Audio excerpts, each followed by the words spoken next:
Welcome, everyone, to this deep dive. Today, we're looking into something I think many of us have felt at some point, that sense of being lost.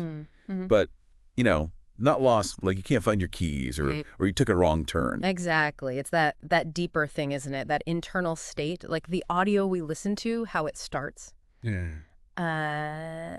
Sometimes we walk, but we're not really going anywhere. Yeah. We laugh, but our hearts stay quiet. We live, but we're not feeling it. Wow. Those words just hit you, right? That feeling of, just going through the motions. Like the outside looks fine, but inside something crucial is missing. Very messy. So our aim today is really to, unpack this feeling, get into what it means to be lost in that way, and maybe explore how people find their way back. It was kind of a journey into understanding it all. And what's really interesting in that first bit of audio is how it defines loss. It's not always confusion, like not knowing what step to take next. Right. It's more this internal quietness where you can hear everyone else fine and we can hear them, but your own voice, it's faint, muted almost. Yeah, like you can't quite hear yourself. Exactly. And even when you talk, it says there's no real conviction. It feels hollow. So you're busy, you're doing things, but you're actually drifting further away from, yourself. It's a weird paradox. It really is. The narrator digs into that. It's not chaos. It's this strange, eerie stillness inside. You could, do your day, talk to people, but underneath, you're just not really there. You feel disconnected from what you're thinking, what you're feeling, like watching your own life from, the sidelines. And the guest in that audio gives such a powerful example of this. They talked about a time when looking from the outside, everything seemed completely normal. Okay. Going to work, seeing friends, the usual routine. But inside, totally adrift, like a stranger in their own body, they said. Wow, a stranger. Yeah, couldn't connect with what they wanted, and just the repetition of daily life felt empty. Like there was no real spark, no engagement. It really shows that deep split between the inner and outer self. It does paint a picture. And then there's this really surprising comparison the narrator makes. Using Real Madrid after Ronaldo left. Ah, yes.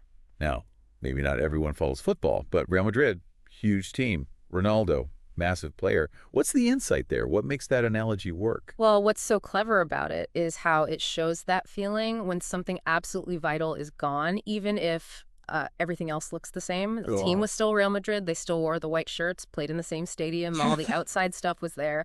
But like the narrator said, the soul seemed gone. The soul. On the pitch, there wasn't that clear direction anymore. The fans felt uncertain, and suddenly they seemed vulnerable. Teams could sense it. Exactly. And that just connects so well to how you might feel personally. The framework of your life is still there. The job, the house, friends, but that inner drive, that sense of purpose, it feels like it's just vanished. So you're doing the motions, but without that core thing guiding you, there's this underlying confusion, this vulnerability. You feel lost, even though you're in very familiar territory, like the car's running, but nobody's really steering towards a destination. Precisely. It makes that abstract internal feeling much more concrete. We can all sort of picture a team losing its star and suddenly losing its way, its confidence. Yeah, you can see it. It perfectly mirrors that personal feeling of, okay, the structure's here, but the essential me part feels absent, and that void affects everything.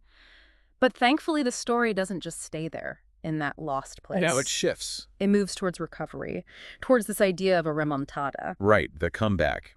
For anyone not familiar, in football, a remontada is pulling off a win from way behind, often quite dramatically. And this is where it gets hopeful. The guest talks about their own turning point, and it wasn't like some huge dramatic event. No, it was quiet, internal, described as a long sigh after deep silence. Oh, I like that image. A long sigh. Yeah, it really lands, doesn't it? Yeah. It suggests that first step back isn't always some big action movie moment. It can be just an internal shift, like letting go of the breath you didn't realize you were holding. An acknowledgement. That fits so well with what the narrator says next about what a real comeback often looks like. We tend to think of, trophies or big public successes. Right. External stuff. But the audio suggests it can be much quieter, more personal. Just deciding inside yourself, okay, I'm going to rise again. And maybe that looks like, letting yourself cry finally. Or just whispering, admitting you're struggling. Yeah, or someone simply saying, hey, you're not alone in this. Those small things can be huge, real catalysts for starting that shift back. Absolutely. And the guest story really drives this home. For them, the key moment, their first victory, as they called it, Yeah. was simply admitting, I can't keep living like this. Just saying it. That was the breakthrough. Wow. So brave, though, to actually voice that. Incredibly brave. And that act of just acknowledging the pain, the dissatisfaction, that was the first, maybe the most vital step towards finding themselves again. It really underlines that this remontada, this personal comeback, isn't necessarily about, scoring 3 goals in 5 minutes like Madrid sometimes did. No, not always that dramatic. Sometimes it's just one word, one step, one moment, like the audio says, where you just choose consciously, okay, I'm going to listen to that quiet inner voice again. Yeah. Start tuning back into your own feelings, your own needs, even if they've been ignored for ages. Exactly. Paying attention again. And then weaving in those actual Madrid comebacks against PSG, that insane turnaround against Man City. Unbelievable. And against Chelsea, when it looked totally over. They aren't just cool football stories here. They become these really powerful metaphors. Reminders that even when it feels completely hopeless, when you feel utterly lost, that possibility of coming back, of finding your way again, it's always there. And when the narrator says directly, and you can come back too, right after mentioning those games, it feels so much more powerful. It does. And the point isn't that you need to stage some epic public drama in your life. Yeah. It's about recognizing that same human capacity for resilience, for change, for finding strength when you feel you have none, tapping into that same refusal to just give up that fuels those sporting moments, but on your own deeply personal scale. So really, the core message seems to boil down to this one piece of advice. If you feel lost, try to speak. Yeah. Even if your voice shakes, even if it's terrifying. Just the act of saying it, I am lost, is framed as that crucial first step out. It's the starting point. That vulnerability, breaking the silence inside, that seems to be the key that unlocks the door back. It ties right back to the guest's I can't live like this moment. You bring it out of the internal darkness, you acknowledge it's real. And that starts the process of dealing with it.